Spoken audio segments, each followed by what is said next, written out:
Well, guys, after this last school shooting, you know, uh, May 18th out there in Santa Fe, Texas, at the school. This is from the Freedom Outpost, and they put this out as soon as I find it right there. March 16th, 2018.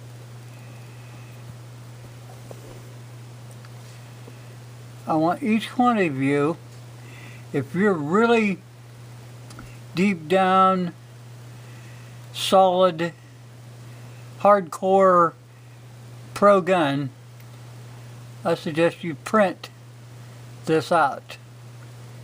The forefathers face off with modern politicians. The Second Amendment is a God-given right. It's not a privilege. The beauty of the Second Amendment is that it will not be needed until they try to take it.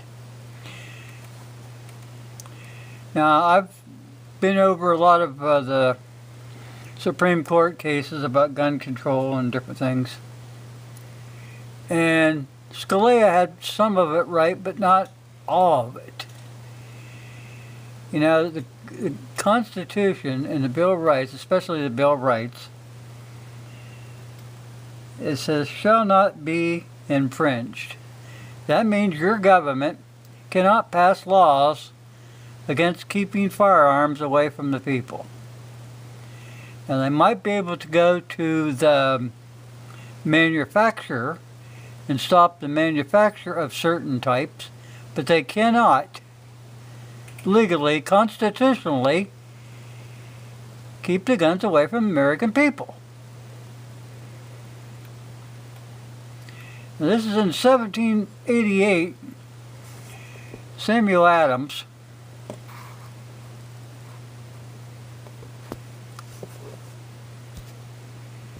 says the Constitution shall never be construed to prevent the people of the United States who are peaceably citizens from keeping their own arms. That was 1788. Now this is before the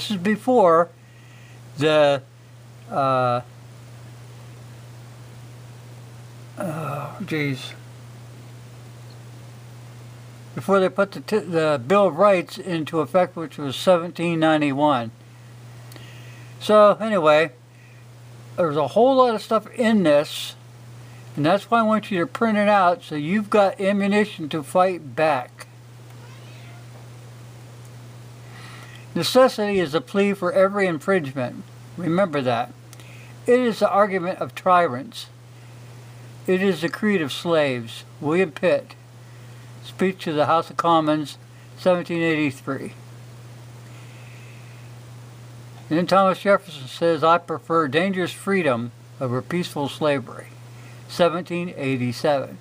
Now remember, all this is before the Bill of Rights was passed.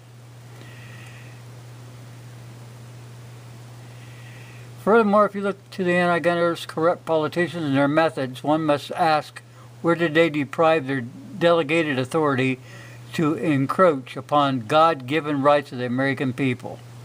Nowhere.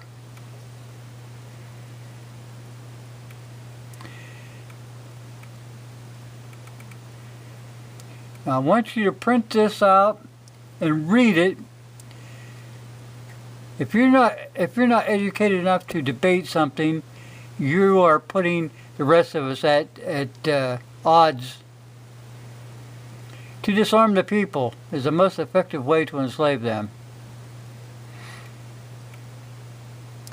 Therefore, it might be well for you to take a couple of minutes and read what our forefathers had to say in their writings during the ratification to establish gun rights to Americans as a whole, namely the Second Amendment to the Bill of Rights. Who knows better what the Second Amendment meant than the Founding Fathers that established our God-given rights? A well-regulated militia being necessary to the security of a free state.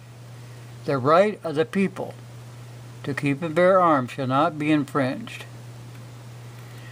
Who is a militia? Well, they're everybody. They're you, me, your wife, everybody. They're all the militia. They are the people, just like it says up here. The right of the people. You are the people. And the Democrats and the communists, they have no right to try to pass any firearms law to take away your arms or limit them. I mean, I don't want somebody running around with a bazooka or missile launcher or something like that. Now you look down here for old Janet Reno. Waiting periods are only a step. Registration is only a step. Prohibition of firearms is the goal. Janet Reno. Before a standing army can rule, the people must be disarmed, as they are almost in every country in Europe. The supreme power in America cannot be enforced. The supreme power in America cannot enforce unjust laws by the sword, because the whole body of the people are armed and constitute a force superior to any band of regular troops. No free man shall ever be disbarred the use of arms. Thomas Jefferson, Virginia Constitution, Draft 1, 1776. No free man.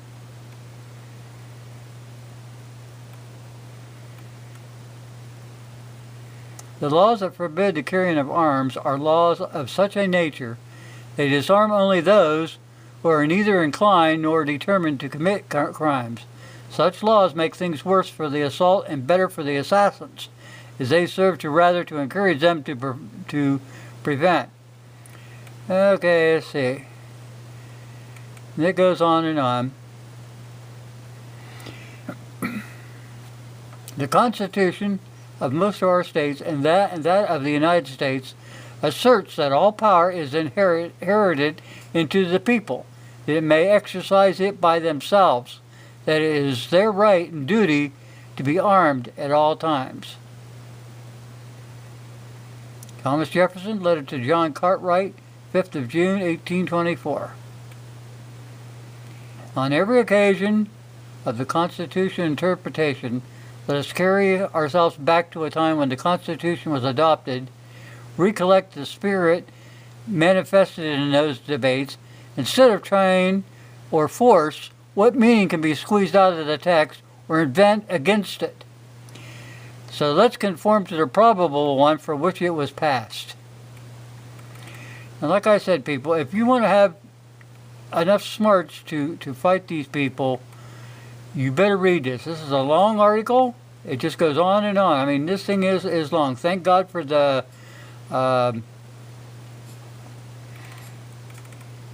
those people for putting this out. Okay, we'll get back up here. I'm going to put a link to this. I want you people, for God's sakes, to please take the time to read it, to print it out so you have it at hand at all times, so you're smart enough to talk about the Second Amendment. Thank God for the Freedom Outpost for posting this, and like I said, it was March 16, 2018. I'll go ahead and I'll get a link here. I'll put that link in there so you guys can copy it. Make sure you copy it. I forget how many pages that is, maybe 5 or 6, I can't remember. I know I printed it out at the time. I think I'm going to share that to Google too, and see if we can't get the ball rolling. Got to give a lot of thanks here to Dakota Boy 32. He's talking about educating the people, and this is the best way to educate the people.